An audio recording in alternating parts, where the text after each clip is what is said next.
नमस्कार दोस्तों। अब हम पाठ्यचर्या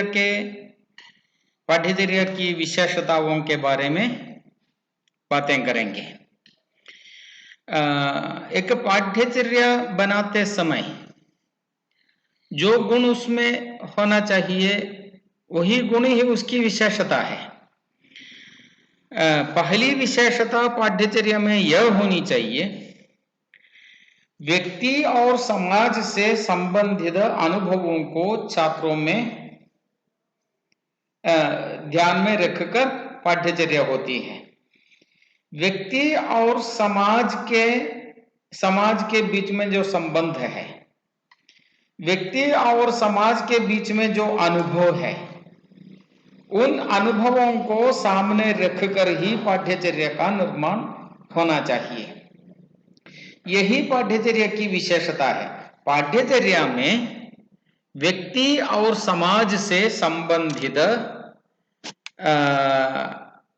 अनुभवों का समावेश होता है और जीवन की आवश्यकताओं से संबंधित हो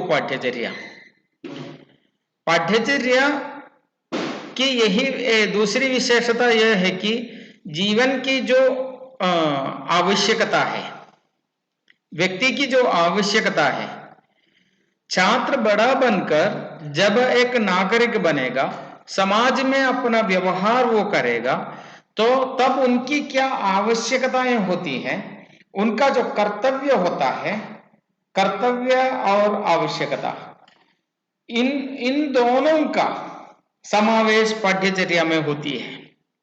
और शिक्षा के सैद्धांतिक और व्यावहारिक दोनों पक्षों को ध्यान में पाठ्यचर्या रखती है। शिक्षा के सैद्धांतिक पक्ष होते हैं और सिद्धांत व्यावहारिक पक्ष होते हैं।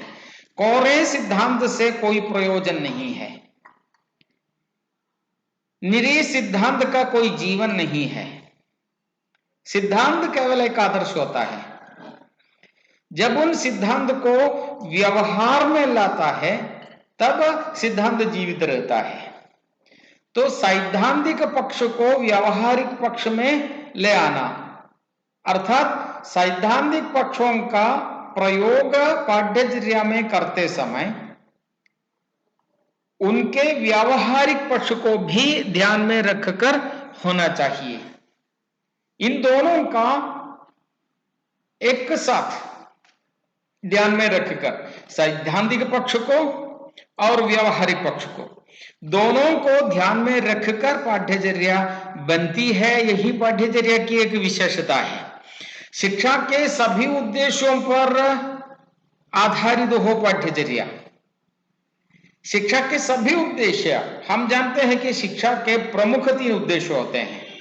व्यक्ति के शारीरिक विकास, व्यक्ति के मानसिक विकास, व्यक्ति के बौद्धिक विकास और आध्यात्मिक विकास भी कहते हैं। तो भी ये शारीरिक विकास किसके लिए? स्वस्थ शरीर में स्वस्थ मन होता है, स्वस्थ शरीर में आयु होती है। तो तंदुरुस्त होकर जीने के लिए स्वास्थ्य शिक्षा, और छात्र का मानसिक विकास हो। मानसिक विकास किसके लिए? समाज के साथ समायोजन के लिए। मैं इस समाज का हिस्सा हूं, मुझे इस समाज में कुछ कर्तव्य निभाने को है और समाज से मेरी प्रतीक्षा निर्दिष्ट होनी चाहिए, बिना प्रतीक्षा से कुछ करना चाहिए।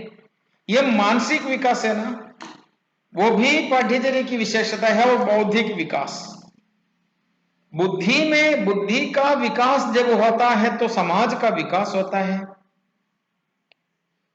राष्ट्र का विकास होता है, व्यक्ति की मान्यता बढ़ती है। तो इन सब के, ये सब शिक्षा के संपूर्ण विकास, शिक्षा के जो भी उद्देश्य है, सभी उद्देश्यों को सामने रखकर बनी हुई है पाठ्यचर्या। यही पाठ्यचर्या की विशेषता है। और पाठ्यचर्या लचीली हो, लचीली माने हम जानते हैं फ्लेक्सिबल, रिजिड नहीं होनी चाहिए। कुछ पाठ्यचर्या का विषय, उदाहरण के लिए पाठ्यचर्या एक विशाल वस्तु है। जब पाठ्यचर्या का प्रयोग हम कक्षा में करते हैं, पाठ्य योजना द्वारा करते हैं या निर्दिष्ट उद्देश्य को सामने रखकर कक्षा में प्रवेश करते हैं। हाँ, कक्षा में प्रवेश करते समय कक्षा का वातावरण हिंदी सीखने के लिए उपयुक्त नहीं है, समझो। तो हमें क्या करना चाहिए? वातावरण को हिंदी के अनुकूल बनाने के लिए प्री प्लान्ड तरीका जो हमने तैयार करके कक्षा में प्रवेश किया, उस तरीके से बदलकर चलना पड़ेगा। उद्देश्य, हाँ, निर्दिष्ट उद्देश्य को देने के लिए हम कक्षा में पहुंचे, निर्दिष्ट ज्ञान छात्र को मिलना चाहिए, इसी उद्देश्य से कक्षा में पहुंचे। लेकिन कक्षा में कितना भी कोशिश करे, वो उद्देश्य छात्र सभी छात्रों तक एक साथ एक समान नहीं परोस पाया, तो क्या करना चाहिए? हमें अपने उद्देश्यों को बदलना नहीं चाहिए, उद्देश्यों की मात्रा को कम करके बाकी को अगली कक्षा में देने के लिए तैयार करके देना चाहिए। लचीली होनी चाहिए पाठ्यचर्या, और पाठ्यचर्या की पाठ्यचर्या लचीली होती है, यह पाठ्यचर्या की विशेषता है, होनी चाहिए नहीं होती है, ऐसी ही पाठ्यचर्या बनती है। और वातावरण का समायोजन हो, पाठ्यचर्या ऐसी होनी चाहिए, हमने कहा लचीली है।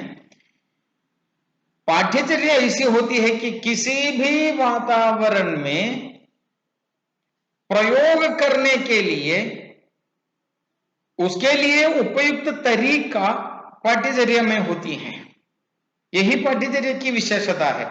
किसी भी वातावरण में उस वातावरण से समायोजित होने के लिए ताकत पाठ्यचर्या को है। यही पाठ्यचर्या की विशेषता है। अगली कक्षा में हम एक नए टॉपिक को लेकर आएंगे। तब तक नमस्कार, धन्यवाद।